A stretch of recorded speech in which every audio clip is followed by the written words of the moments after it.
Hello, everyone. Welcome to Everything Arsenal. In this one, we will be talking about all the completed transfers in this window so far, all the players who have joined us, all the players who have left us already, and all the players that are close to joining, all the players that are close to leaving, the ones that we are definitely expecting to leaving and all to leave. Sorry, and also the ones that have signed new contracts. All that will be discussed on this one. More than 15 players, so it's not just the ones that we know about. It's more than 15 players. So without wasting any more time, let's get straight into it. Let's start with the players who've already joined Arsenal, the fee and everything. So Gabriel Jesus arrived for 45 million from Manchester City. Very, very good buy. We needed a striker. We knew we needed a striker before at the end of the transfer window, or the end of the season, sorry, but by the end of the transfer window, we actually needed like 2 or 3 strikers. So it was great to see Gabriel Jesus joining us nice and early from Manchester City. A very capable player, scored almost 100 goals, almost 50 assists for Man City. A player who never even used to start games. That is a huge improvement in our game. We've already seen it in preseason. He's already scored a couple of goals against Nuremberg, already scored against Everton.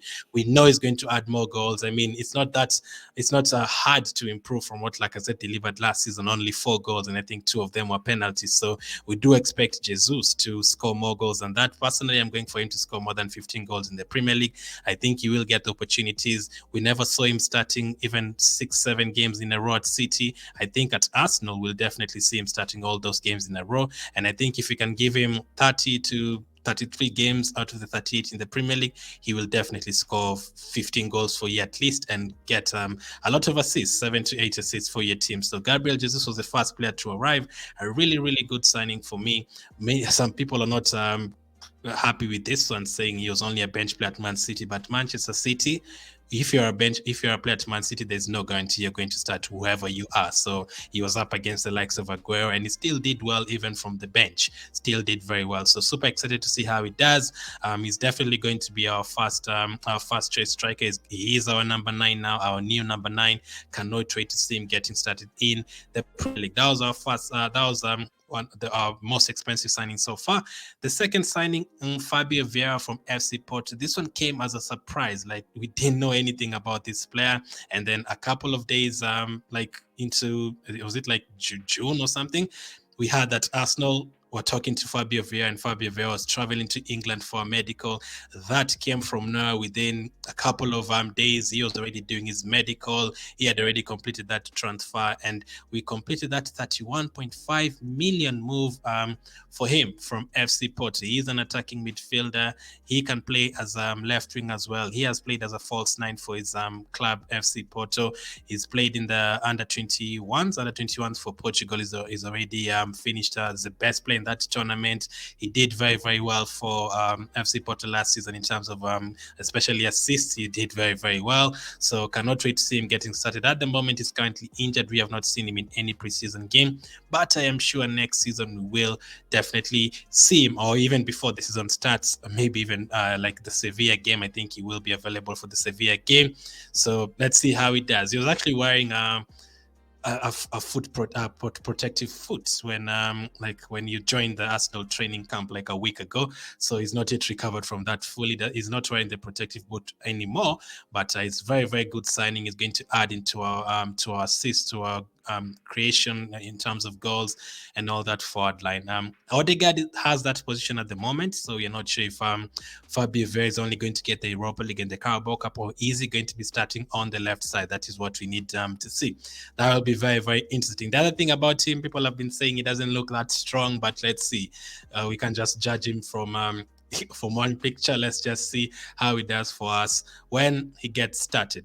Third was Matt Turner. Matt Turner arrived from New England Revolution. We actually did sign him in January, but this is when he's joined us. He's only joined us for 5 million.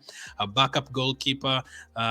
Is definitely expecting him to play in the Carabao Cup and maybe a few games in the Europa League, depending on if our other goalkeepers stay or Conco, run us on any of those guys. But he's very experienced. He's in his prime right now. He's a superstar in terms of saving penalties at his club. He saved not 90, I wish, 90. he saved 9 penalties. That was 50% of the penalties he had to face. So 50% of the penalties he faced, he saved them. That is a very, very good return. So whenever he can really help us in those cup competitions, because Carabao Cup, FA Cup, Europa League, you're very likely to go to penalties in those competitions. So I really hope he can help us. I have a feeling he's going to have one of those kind of games, maybe in the Carabao Cup, where we are like, wow, China saved 3 penalties for us and we've qualified for the quarterfinal or the semi-final. So Matt Turner, experienced goalkeeper, is going to be second choice to Aaron Ramsdale. The fourth player, Marquinhos from Sao Paulo. We've only seen him play a couple of minutes against Nuremberg so far. A lot of people are expecting him to be sent to the under-23s to develop more. Very cheap, 3 million.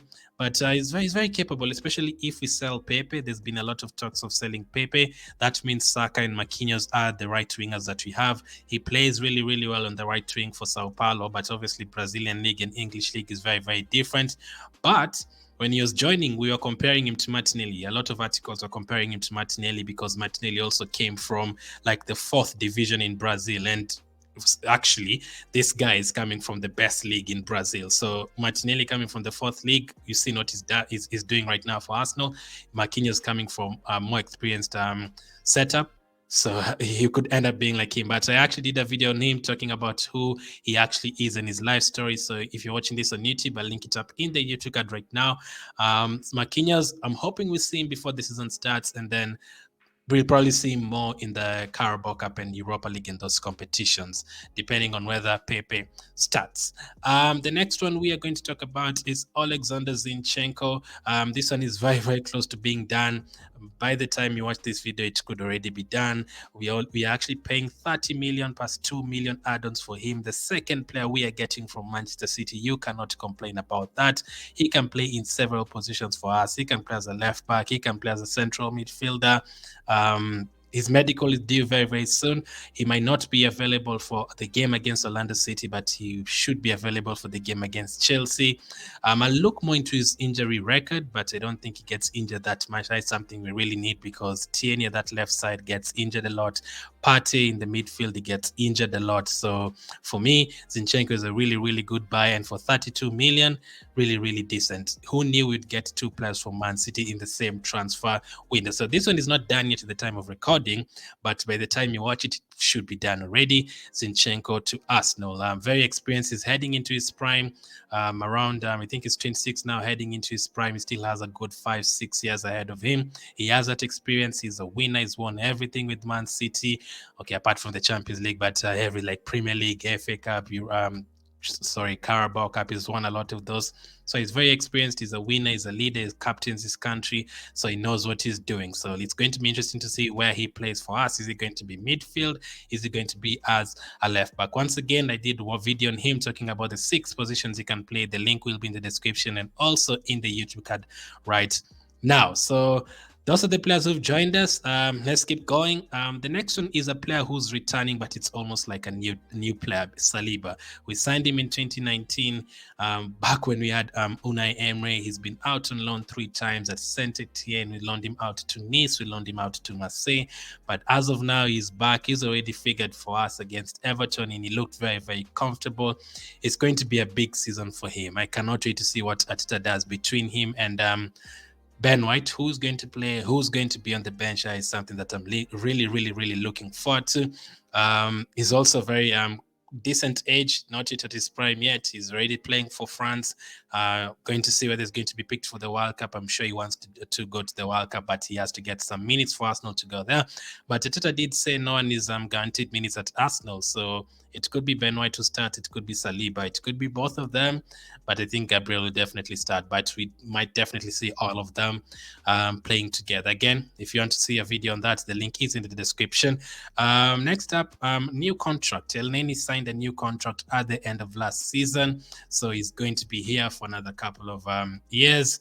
I think he's going to probably sign another 1-year contract even after his expires again. He's a decent servant. He doesn't complain about playing every single day. He will come on for the 5 minutes, do his job. He's had to help us a lot because of the injuries to Thomas Partey and the inexperience of Lokonga. He had to fill in a lot last season, and he was so close to taking us to the Champions League. So close to taking us to the Champions League. So you can't really argue about that. Many people wanted him to leave, but yet again, the kind of times had at Arsenal, how much can you really get for him? We have to be honest. So you rather just keep that attitude in the team, just keep that confidence in the team, and just help have him help you whenever you need him. That could be a lot because Partey is injured a lot of the times. So NENY signed a new contract. Another player who signed a new contract, we talked about him, already talked about him a long while, is Eddie Nketiah. Cannot wait to see how he does next season. He finished the season on a high. He's played so well so far with Jesus. He combined so well so far against Nuremberg. He did quite well. Let's see how he does. We're not going to talk about him too much. You already know a lot about him and NENY. So let's go to the next category of the players that could end up joining us very soon. The first one is Youri Tielemans. This deal is still ongoing. We still don't know if he's going to join or not, but we've been told that personal terms have been agreed. We have been told that obviously his house is up for sale, that he's refused to sign a new contract at Leicester, that he wants to move clubs, that Man United and Tottenham wanted him, but they were told he's already mentally an Arsenal player. So we have to wait and see, but this would be a very good buy in midfield. In midfield, we really need midfielders. We've needed midfielders for a while. He could be the difference between that 5th place and 4th place and getting top 4 and maybe even a trophy. I remember him winning the trophy for Leicester when he scored that brilliant goal against Chelsea. So he has that in his locker as well. Not just sitting in the midfield. He can attack, he can shoot the ball from the box, he's very good at crossing, defending as well. He can just help Thomas Partey. Then he can fill in a couple of different roles on the left of Partey, on the right of Partey. If you're playing a 4-2-3-1, he can play there with Xhaka or play there with NENY or Partey again. So that this would be a great signing, and we'd need to pay only 25 to 30 million. That would be great business. The next one is Lucas Paqueta from Lyon. This would cost us between 30 and 40 million. They were talking about 55 million 2 weeks ago, but that price has since dropped. Lyon are ready to accept a lower offer, and I'm hearing that Arsenal are really big admirers of him, and they're looking to sign him before the season starts. So this is one that we could see happen. Hopefully it does happen very soon. Again, I don't know if we sign Tielemans and then sign Paqueta as well. Personally, I would do that. Personally, I think we need 2 midfielders like that. That would make a huge difference. Like if you have a midfield of Partey, Tielemans, and Odegaard, and then you have Paqueta to choose from. Next season, it's 5 subs. You'll need everyone to be fit and everyone to be firing. And then you can bring in Xhaka for the game that is needed. You can bring in NENY. Lokonga can get experience from all those guys, learn a few things from all those guys. Definitely happy with that one. This would be a very good signing. Personally, I would spend that 70 million on both players. I think that would make the difference for us. But as of now, both of them are still not yet signed, but could happen. I've not included all the other transfers, all the other players that we've linked to, just the ones that I'm expecting us to bid for and maybe come close to signing and hopefully end up signing. Next up, let's talk about the players who have left the club. Let's start with Lacazette. He joined us in 2017. He had scored almost 40 goals for Lyon that season, but we never saw that kind of return at Arsenal. One of his big seasons was 2018-2019 when him and Aubameyang sent us to the Europa League final. They were class in that season, both of them. But apart from that, we never really saw anything, especially last season. He only got 4 goals, like 2 assists. They were missing a lot of chances. I was expecting a lot from him when he signed for us in 2017. But right after Aubameyang came that same January, Lacazette was dropping to the bench. Aubameyang was starting instead of him in the league. Lacazette had to play in the Europa League because Aubameyang was captain. All those events, and then Aubameyang, Lacazette, who should start. Aubameyang had to switch to the left side. All that brought a lot of drama. But I mean, he was a fan's favorite, like in terms of getting along with fans. Him and Aubameyang did very well in that one. He has now returned to his former club, Lyon. I think he's already scored a goal for them. All the best to him. No bad blood towards Lacazette. In the 5 years, really enjoyed his service for Arsenal. The next one is Guendouzi, and I won't repeat the same words as I did for Lacazette for this one. He's moved to Marseille on a permanent move. Just like Saliba, he was at Marseille on loan last season, but he's now made a permanent move. Unlike the other guys, like Saliba and those guys, Guendouzi, I definitely could not see him coming back to Arsenal. He doesn't get along with Arteta. He's been throwing shots at Arsenal and Arteta. There was even rumors that he told Saliba, stay here at Marseille, don't go to Arsenal. that day that it was announced that he's moved to Marseille on a permanent, I saw the comments on I think it was Fabrizio Romano and David Ornstein, and the comments were like, no one cares. Tell us about Gabriel Jesus. Who cares? No one cares about him. Tell us about which players are coming in. And sorry, that tells you a lot. Like, not many people are bothered. Some of you could be, because he's ended up in the French squad. He probably will be picked for the World Cup. There's a chance he could end up like Gnabry, but Arteta doesn't like him, and he doesn't like Arteta. That would have brought too much drama. It's a matter of getting rid of one. Usually it's the manager who goes, but I don't know. I don't think fans like his attitude that much anyway, and he's been throwing a lot of shots since he left Arsenal. So I think it was better for both parties just to move on. I remember when he joined Arsenal, he was only going to be a backup player, under 23s player, but he actually did end up starting the first couple of games against Man City and Chelsea. Did well, surprised us all. But I think it was time for him to move on because he just doesn't get along with the manager. Next up is Mavropanos, another one who's been out on loan for a long time, but I was surprised that he's only, I think, 24 or something, and he's been like an Arsenal player since 2018 or something crazy like that. But another one that I don't think his Premier League quality is now moved to Stuttgart, and the money we are getting, only 2.8 million, very, very little money, basically peanuts in the world of football these days. But again, I don't think you'd have fit at Arsenal right now, especially with Ben White and Saliba. And another, he's a very forgotten player. I'm pretty sure most of you had even forgotten about him already, but he's made his permanent move to Stuttgart in Germany. All the best to him. OMARI Hutchinson, under 23s player. I was really, really happy with him last season. He played really well in the under 23s. Really excited with him. I thought he was going to make his breakthrough very soon, but out of nowhere, we were told that OMARI Hutchinson, an Arsenal youngster, had moved to Chelsea's under 23. This came as a huge surprise. He obviously wrote his message. Other players were sad about him leaving. Fans were sad about him leaving. I think he's a massive talent. He's only 18 years of age. I can see him doing very, very well in the future. And the worst thing is that he might go to Chelsea. Either one, he plays very well and he ends up a superstar for them, just like Gnabry at Bayern, or two, he could actually go there to Chelsea, and then after 1 year they loan him out to League Two or the Conference League or something. So let's just see how that one goes. But all the best to him. This was a surprise. Him moving to Chelsea, him moving to another club would have been interesting, but Chelsea, that came as a huge surprise. Next up, another under 23s players who's moved out on loan. This time on loan, BIERETH has moved to RKC in Netherlands. He did very well for under 23s last season again, with Balogun playing in that position up front. We were playing with two strikers up front, him and Balogun. I always followed under 23s, and he always scored a lot of goals. We signed him from, I think, Fulham a couple of seasons ago, but last season he was really, really good, and he's already gotten started at his new team as well. He's been scoring a few goals. I think he will be back with us. I don't think he will leave Arsenal at all. He has a huge potential. I've watched him play, and he's very, very good in terms of attacking, and he has a few qualities, like his strength is great for a young striker like him. And according to AFC staff, Arsenal loanee Mika BIERETH has already scored 5 goals in his first 4 games at Eredivisie club RKC. So he's already done very well for them.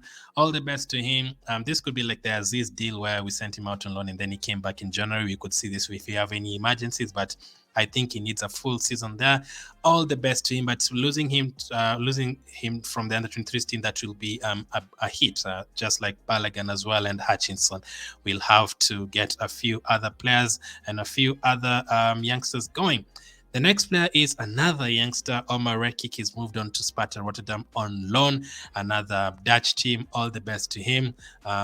He was actually picked up for the African Cup of Nations side. His country, he actually played in the African Cup of Nations. Even though he's young, he's still very, very good, and his country picked him at his young age. Another one who we have to wait and see how he does there. Could end up selling him. I don't think he has a huge future at Arsenal. Hopefully for his sake he does, but another player we are losing from our under 23 setup. Next up is Harry Clarke. He was on loan last season. He's going out on loan again, this time to Stoke City. Not much on him. Let's just see how it does. Any news on him, I'll be letting you guys know on the under 23s update. And then finally, someone that you've been talking about a lot and asking about a lot is AUSTON TRUSTY. We signed him in January alongside Matt Turner, but both of them were loaned out. He returned to Colorado Rapids, but this season he's back to England, but not with Arsenal. We've sent him out on loan to Birmingham City. Definitely understandable, because he needs that English experience, get to learn the culture in England and everything. At least he does already know the language and stuff. But he's not going to be that this season. I definitely expected him to go out on loan. So let's see how he does. AUSTON Trustee the process. Let's see how he does there. Hopefully that is every player that I've covered. We still expect a lot of players to leave, especially these ones. Leno, Ranasson, Tavares, Bellerin, Pablo Mari, Torreira, and Balogun could all leave. Leno, we will sell him. Ranasson, I think we will sell him. Tavares is going to be on loan. Bellerin, I think we will sell him. Pablo Mari could be another loan, but end up selling him. Torreira, I think he'll definitely leave. Valencia want him, and Balogun will be out on another loan spell. Fabrizio Romano already confirmed that. We are just waiting for Fulham to pay Leno's money. Ranasson, I don't see a future at Arsenal. Tavares could be out on loan at Marseille, just like the other guys we've sent to Marseille. Pablo Mari, I don't know, maybe another spell in the Serie A. Torreira, Valencia, and then Balogun, we have to wait and see. The ones in brackets in Pepe and Nelson are the ones that could end up leaving, but could end up staying as well. We have to wait and see. Pepe, Sevilla want him for around 18 million euros. And Nelson, Atsa said he will talk to Nelson, but he said he might be in his future plans for next season. So that's all the transfer news. Let me know what you think. I'm still expecting us to get 10 to 15 more deals done. So by the end of the transfer window, it could be like 35 deals or something. As of now, thank you for watching, and I'll definitely catch up with you guys on the next one.